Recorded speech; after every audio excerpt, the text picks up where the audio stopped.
Very quickly, we move on to our final segment of day one before the lunch. An extremely astute leader awaits all of you, and he is here to propagate about the time to readjust your portfolio. Let's give it up for Mr. Sanjeev Hota, the head of fundamental research, Sher Khan by BNP Paribas. Mr. Sanjeev is the head of fundamental research at Sher Khan by BNP Paribas. With 20 plus years in equity research, he leads a 12-member team. His expertise and insights drive Sher Khan's research, backed by a strong career at leading financial firms. My God, Mr. Oda, we eagerly await. And yes, sir, stage is all yours. Thank you so much.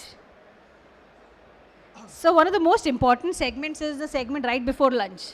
So that the big responsibility on your shoulders. Because lunch is going to be start soon, so I don't know. Sir, itne you've got the entire crowd waiting for you. So yeah. Thanks for wonderful introduction and good afternoon everyone. I am Sanjeev Hota and I hope you can bear with me for next 20 minutes or so. I'm audible? I'm audible? Not audible? Yeah, no? I'm audible? Okay. So last presentation I was hearing that 650% return समझ में नहीं आया लेकिन सुन के बहुत अच्छा लगा 650% return spectacular. So today the topic of presentation is timely portfolio rebalancing, readjustment, how to optimize the portfolio return. We'll get into that in a bit. But before going into the main topic of the presentation, I would like to set the context for the same. And so how many of you believe that in the next 5-7 years, Nifty market cap of India is going to double? Okay, all believe in India growth story. Great. And empirical evidence are there. So if you see, if someone has invested 1 lakh rupees in year 2004, and just stayed invested for 20 years, ना news देखना है ना newspaper पढ़ना है, क्या हो रहा है दुनिया में कुछ खबर नहीं. 2024 में उठता है उसका पोर्टफोलियो हो जाता है 17 लाख रुपया, 1 लाख का हो जाता है 17 lakhs, 15% CAGR doing nothing in the market. You don't need to pay to the fund manager, you don't need to pay to the mutual fund, nothing, 15% return in the market. So there is no rocket science in wealth creation in this market. It's simple maths. But the problem is we are human being and we are greedy, right? लालच तो भर के है हम में. So that is the reason why we look out for the product जो कि market से ज़्यादा बना के देगा. So for the lack of good what greed is good, right? ये दिल मांगे more, always more. That is why we look out for the product कि जो थोड़ा ज़्यादा बना के दे दे निफ्टी से. For that we need to understand the business cycle, sector cycle, market cycle. Market cycle को समझना बहुत मुश्किल है, नेक्स्ट टू इम्पॉसिबल है. अगर कोई बोलता है कि मैं मार्केट को टाइम कर सकता हूँ, या तो इंसान के रूप में भगवान है या तो झूठ बोल रहा है. कोई नहीं कर सकता मार्केट को टाइम. जापान को 38 साल लगे लास्ट पिक को ब्रेक करने के लिए, और आप बोलते हो मार्केट को आप टाइम कर लोगे. नोबडी, कोई नहीं कर सकता. क्या कर सकते हैं? Easiest way to study the sector and the stock, वो रिलेटिवली ईजियर है उसको टाइम करना. सो अभी अगर मैक्रो में देखें, India is at a expansion mode. We have recovered from the Covid low, we yet to reach the peak, long runway for growth. So as a economy we are in the expansion mode. And if you see the sector wise, every sector goes through a cycle. आप 2010 से 2023 तक देख लो, every sector goes through a cycle. And this is where the topic of discussion जो है कि कैसे optimise कर सकते हैं अपना पोर्टफोलियो को, वो आज का टॉपिक है, उसी में हम डिस्कस करेंगे. तो अगर आप देख लो, ये 3 पार्ट में डिवाइड किया है. 2008 to 13 market return was close to 17%, but some of the sector, autos, IT, pharma, return is much more than that, almost double. अगर आप ये सेक्टर में आपका पोर्टफोलियो नहीं रहता तो आपका पोर्टफोलियो अंडर परफॉर्म करेगा ही करेगा. Nobody can stop. उस समय आप अगर रियलिटी में इन्वेस्ट किए होते, कैपिटल गुड्स में इन्वेस्ट किए होते, तो your portfolio is going to underperform. Same goes for 13 to 18. Financial, consumer discretionary, capital goods had outperform. अगर आपका पोर्टफोलियो में नहीं रहेगा तो अंडर परफॉर्म करेगा. 2018 to 23 realty, capital goods, IT, utilities outperform. तो this is what I am meaning कि आपको रीएडजस्टमेंट करना पड़ेगा पोर्टफोलियो का टाइम टू टाइम, नहीं तो आप मार्केट को बीट नहीं कर सकते हो. तो थोड़ा स्टडी करना पड़ेगा पास्ट को. अगर हिस्ट्री नहीं समझेंगे तो फिर फ्यूचर नहीं समझेंगे. तो मैं कुछ केस स्टडी दूंगा, टाइम बहुत कम है मिला मेरे को, तो मैं बहुत जल्दी उसको दूंगा. रियलिटी जो सेक्टर है 10 साल का अप साइकिल रहता है, 10 साल का डाउन साइकिल रहता है. 2010 में उसका साइकिल खत्म हुआ.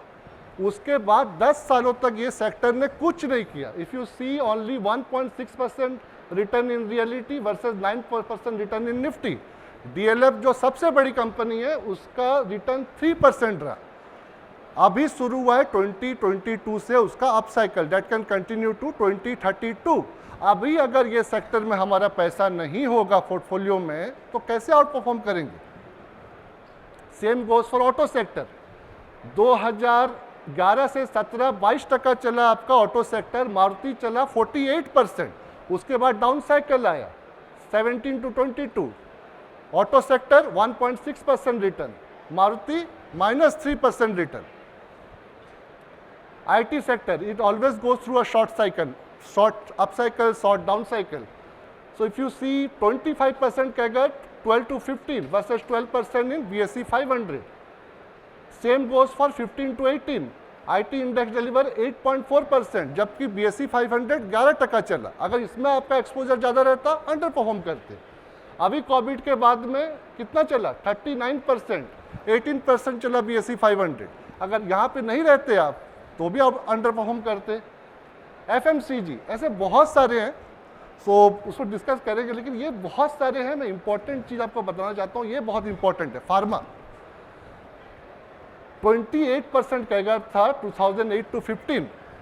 Lupin, Sun Pharma double triple हो गए थे. आप देखो कैगर 36%, 50% कैगर इन ल्यूपिन. उसके बाद क्या हुआ, ट्रम्प आया, ड्रग प्राइस काटने लगा, -16% कैगर, -19% कैगर. इसको अगर आप बोलेंगे कि मैं तो लॉन्ग टर्म इन्वेस्टर हूँ, मैं तो ल्यूपिन और सन को लेके बैठूंगा, कुछ भी हो जाए, नहीं होगा. Your portfolio is going to underperform. तो जल्दी से ही करते, क्या लग रहा है मार्केट. मोस्ट एब्यूज्ड क्वेश्चन है, राइट. हर दिन हमको पूछते हैं क्या लग रहा है मार्केट, क्या होगा मार्केट का. लास्ट 8 साल, ज़्यादा पीछे नहीं जाते हैं, कितने चीज़ आए, डिमोनेटाइजेशन, जीएसटी इम्प्लीमेंटेशन, बैंक के बैड लोन हो गए, IL&FS फियास्को, कोविड आ गया. कोविड में तो मुझे भी लगा था कि दुनिया खत्म है, उससे बड़ा तो कुछ नहीं हो सकता. Russia Ukraine crisis, record inflation, aggressive rate hike, Israel Palestine conflict. अभी नया सीजन उनका आया है, क्या है उनका, अभी ईरान और इजराइल का वो सीजन रिन्यू हो रहा है उनका. अभी 2 हफ्ते पहले somebody was asking me कि वर्ल्ड वॉर 3 कब शुरू हो रहा है. मैं उनको बोला सर शुरू होते ही बता दूंगा आपको, आप बस धैर्य रखो. तो ऐसे ही होता है. मैं जब वेबिनार करता हूँ कहीं जाके तो सब लोग पूछते हैं सर अभी हमने 50% कैश में हूँ, मोदी आएगा तो मैं पैसा डालूंगा, नहीं आएगा नहीं डालूंगा. फेड रेट कट करेगा तो पैसा डालूंगा, नहीं आएगा तो नहीं डालूंगा. And they always pray for the market to go down, but they forget 50% भाई तेरा इन्वेस्टेड है. तू बोल रहा मार्केट चला जाएगा नीचे, वो 50% का क्या होगा. तो प्रॉब्लम माइंडसेट के साथ है, समझे.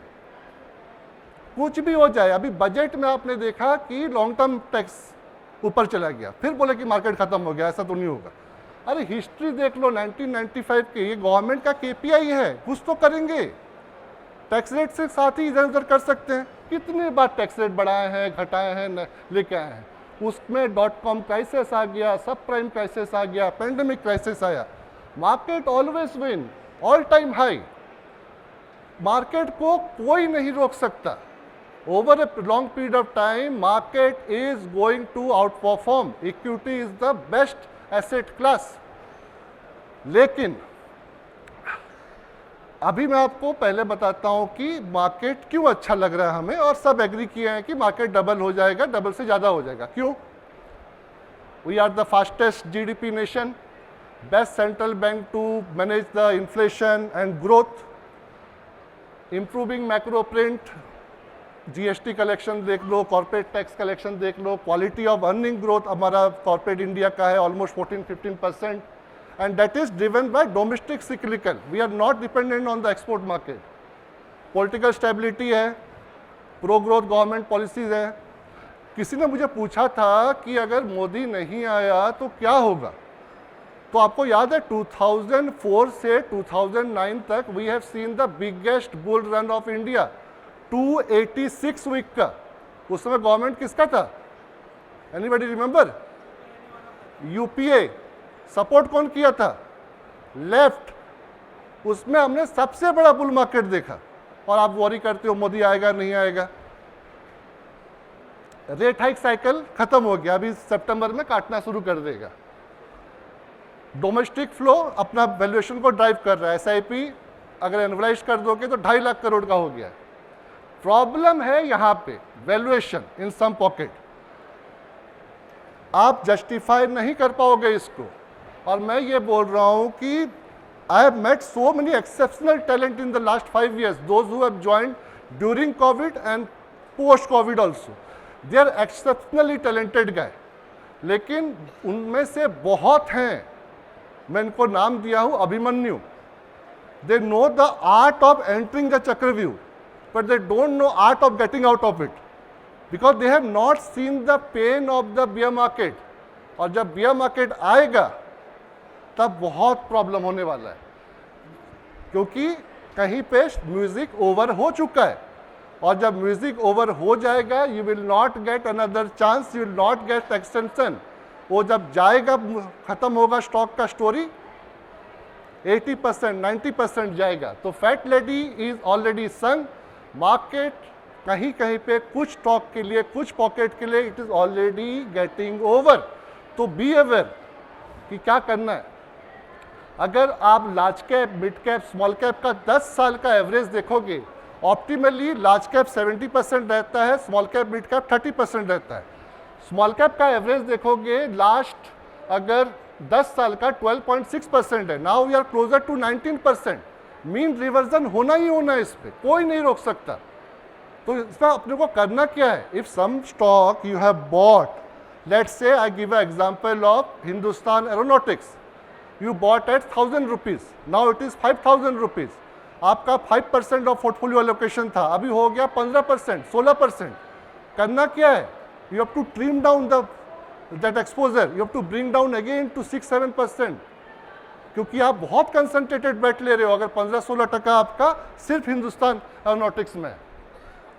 तो वैल्यूएशन किसी किसी पॉकेट में बहुत महंगा है। You need to change your portfolio allocation.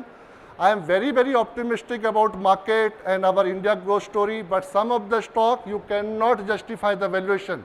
So please trim the valuation, this exposure in your portfolio, or just get out of that stock before it get too late. तो कहाँ पे अपना अभी लगता है कि एक्सपोजर होना चाहिए? First is IT, pharma, FMCG, speciality chemical. यहाँ पे एक्सपोजर आप बढ़ाओ। Over next 3-4 years we are going to see good outperformance, because ये जितने भी सेक्टर हैं 4 साल से अंडर परफॉर्म कर रहे हैं, सो उनका बॉटम हो चुका है। तो यहाँ पे अभी एक्सपोजर बढ़ाना है। Large caps we are very comfortable, अभी भी वैल्यूएशन अच्छा है, अपना कंफर्ट जोन में है। Large mid caps marginally higher है, ठीक है, वो मिड कैप हायर है। Problem in small cap and very micro cap, वहाँ पे वैल्यूएशन कुछ कंपनीज का बहुत ज़्यादा है। We are borrowing from the future to make profit today, and with time to repay it is going to be very dangerous. जहाँ earning peak out होता है, हम लोग स्टॉक को क्यों बाय करते हैं? 30% अर्निंग कैगार करेगा, अभी इसको 50 टाइम मल्टीपल दे दो। लेकिन वो 30% कैगार का अगर 20% हो गया और ये 50 का मल्टीपल अगर 30 या 25 हो गया, आपका स्टॉक 60% ऐसे ही डाउन हो जाएगा। डेडली कॉकटेल है, उसको आप समझो। सो अपना जो स्ट्रक्चरल पिक है वो है capex consumer credit, that is a structural peak for India. This is going to drive India growth story. But अभी जो टेक्निकल पिक है, जो टाइम आ गया है एक्सपोजर बढ़ाने का, वो है IT, pharma, FMCG and selective specific chemical stock. So we have still 5 minutes left. I'll keep it for Q&A. And I'm ending with this thought: pessimistic always sound very very smart. They are the smartest in the room. World War 3 हो जाएगा, कहीं से वो क्या आ जाएगा ऊपर से, दुनिया खत्म हो जाएगा, ये हो जाएगा, वो हो जाएगा. Pessimistic always sound smart, but optimistic is the one who makes money in the market. लेकिन यहाँ पे एक कैवियट है जो आपको you have to remember it. Optimist बनो, but optimism is has certain limit. कहीं पे आके वो रुक जाता है. But stupidity is infinite. Don't be stupid, don't marry your stock. Optimist रहो लेकिन स्टूपिड मत बनो. So that's all from my side. I can open the floor for the Q&A. Thank you. Any question? We have still 4.5 minutes. Yeah, ma'am. Sir, how do you understand whether the stock is at the highest level? From what valuation do you understand? PE multiple, what do you suggest, sir? Okay. So, very, very simple.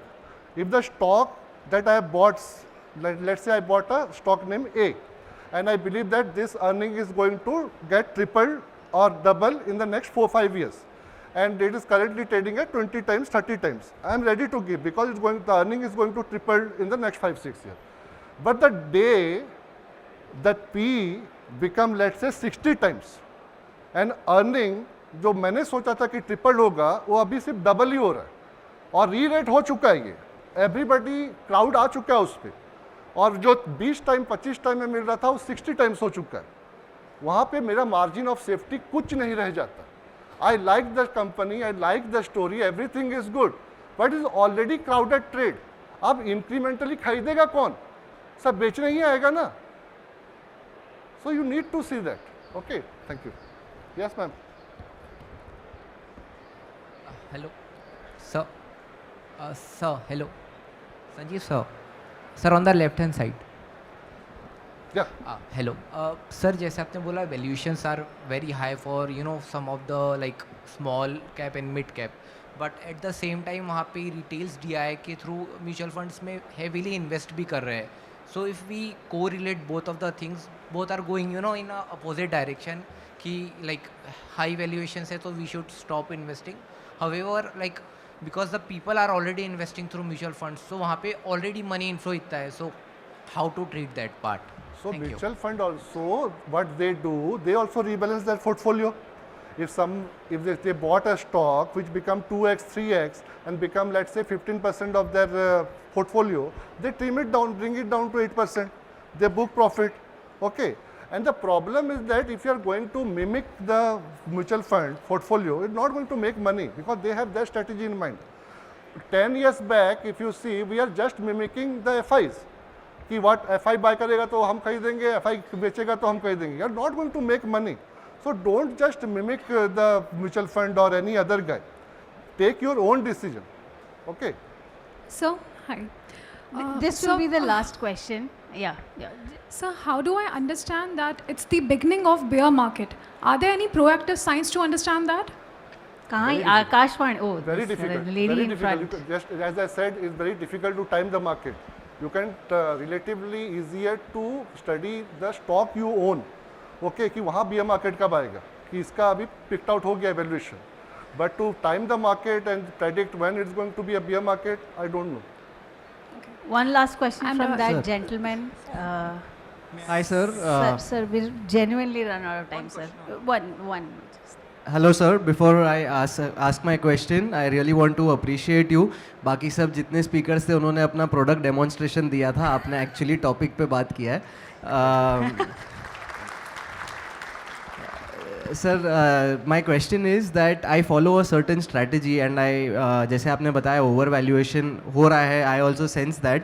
So what I generally do is whenever I buy, if there is a 20-30% hike, I withdraw my capital and I hold on to the free stock, essentially free stock, which I intend to hold on for my lifetime. Do you think that strategy makes sense, or it's always good to exit once the valuations No, are it peak? is not. You can hold it for lifetime. Till the time the narrative is not changing. If the stock narrative remains the same, the earning is going to compound at 20%, and the valuation still looks relatively cheap or the good, then you can still hold on to it. The problem is that when the valuation is ahead of the fundamental. Okay, if the stock is trading at 100 times just because the story is building up but is not delivering, that is the problem.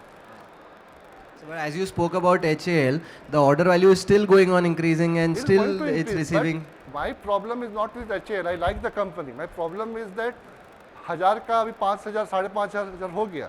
It is now 15% of someone portfolio. So trim it down, na? Bring it to 7% of the portfolio. Got it. And invest that 7% in some other stock where the valuation is relatively cheaper. Right? Got it.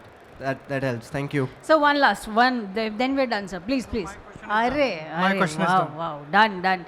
Ladies and gentlemen, can we have a big round of applause for Mr. Hota? Sir, क्या line है ये? By the way, this is my new WhatsApp display picture. मतलब मैं WhatsApp status होगा, display picture भी होगा, shirt में emboss कर लूँगी. Stupidity is infinite. this is it. यही है मेरी line. और मैं पहले whatever is it that I'm going to say, I apologize to शेर खान. और मतलब पहले ही मैं एडवांस में apologize कर सर आप why don't you join a political party or start something? आप वो क्यों नहीं कर रहे? सर स्टार्ट कर दीजिए sir. Equity market is good. मैं मेरा नारा होगा हमारा नेता कैसा हो, संजीव होटा जैसा हो. Thank you. Sir one question मेरी तरफ से एक फाइनल सवाल है. If you could be the finance minister for one day, what is the first thing that you will do? I will remove the double taxation. Please join. Thank you. What a pleasure to have you. Thank you so much for your time, sir. Thank you, ladies and gentlemen. A big round of applause for Mr. Hota.